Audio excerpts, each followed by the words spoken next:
The first step in taking your old grips off is to remove any, hand guards or accessories, that sort of thing. The next step is to find some compressed air. Now, the guns I use do not have safety tips on them. Like if you have an OSHA safety tip that has a hole out the side, it's not going to work very good for this. One of these two styles works the best. I like this one because I can get it in under the grip.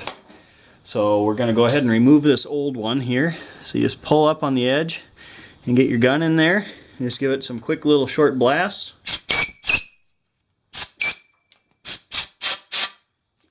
And you just got to work it backwards, put pressure on it to pull it off as you give it some air.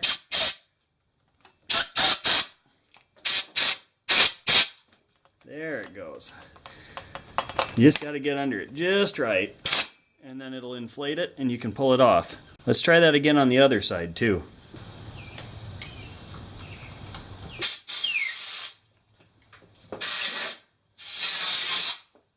So I've got this grip cutter kit from Motion Pro. It comes with a 7/8 and a 1-inch cutout.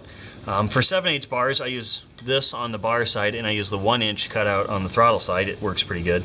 Now you can put a little WD-40 on here, which I would suggest you don't do. I mean, a lot of people do that, but the reason I'm saying don't is because it's a lubricant on a grip that you're putting on bars that you don't want to twist. So what I do is I just lick my hand when it's clean. I just came outside to do this, so it's not like it's full of chain lube, so it'll slide in there a little easier. Piece of wood, something soft underneath it, because you don't want this cutter going into the concrete because you'll ruin it. And then tap, tap, tap, cut the end of the grip out. Now the reason I use saliva on here instead of WD-40, saliva dries out. WD-40 does not, and it acts as a lubricant because I don't want this spinning once we get it on the bike. Now you might say, wait, it's Motion Pro, those ends pop out. These are Chinese knockoff Motion Pros, so I had to actually cut the end out. Some bars actually do have this piece that actually pops out. As you can see, that one does not. So we're gonna switch over to our 1-inch, which I use on 7/8 bars on the throttle side. Put a little lubricant on it, and then... Okay, bud, you want to do it? Yeah. So easy, a child can do it. Oh, wait, come here. Come over here by Daddy. Okay, now use the flat side of your hammer. Okay. Yep.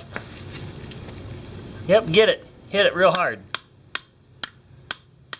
Yeah, good job. Should I do one more to finish it off? Did a good job. There we go. So now we've got the end of the grip cut out so that we can put it on the motorcycle. And then we can put our hand guards on it. Yeah, we'll put it on the motorcycle. We put on motorcycle? Yeah, Oh. yeah. Okay, now when you reinstall the grips, some people like to use grip glue. I don't, because then you have to cut them off. Most throttle tubes have some knurling on them, like this.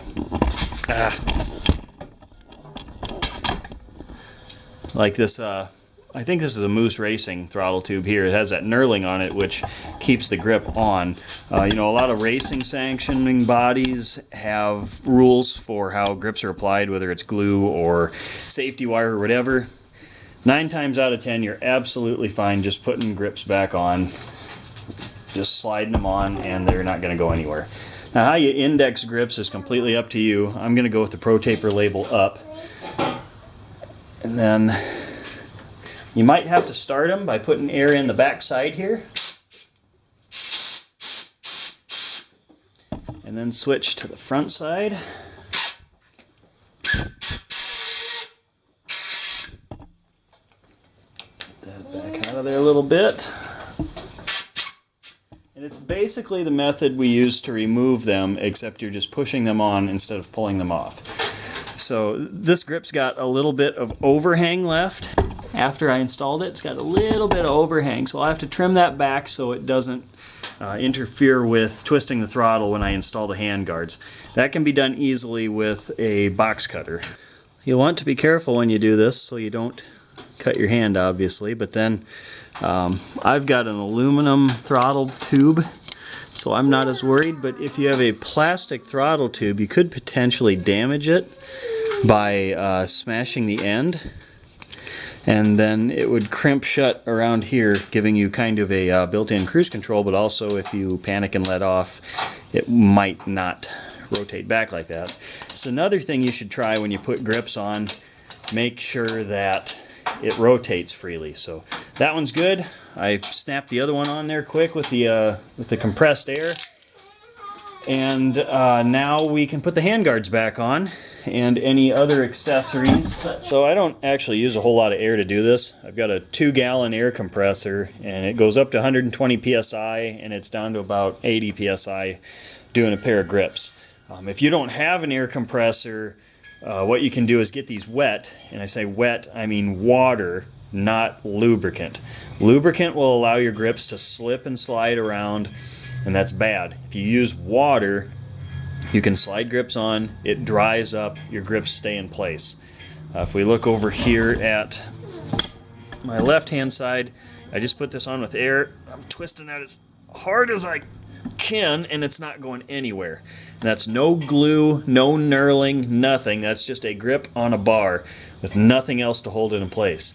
If I had done this with water, which takes a little more physical effort to get it on and off with, but you just have to let that water dry and it'd be just as strong. So another thing you're going to want to do is make sure after you install your accessories, I still need to put the hand guards on, but make sure it rotates and snaps back on its own, nice and free, before you go take it out on a ride. Now, one more thing I want to talk to you about. It's not about grip installation, which, there was your quick, easy, simple installation guide for motorcycle grips. This Throttle Boss by Kory cost me like $13. This has got almost 100,000 miles on it. It goes on and off that easy. You can slide it around so it's comfortable. Just kind of an anti-fatigue thing. I absolutely love that thing. I don't know if they even make them anymore because this is so old. I hope they still make them because it's a great product. All I did was shave this little lip off the side here so that I could put my hand on it instead of up against it. But I don't get paid to endorse that. I just love that product. So there's your motorcycle grip guide. Thanks for watching.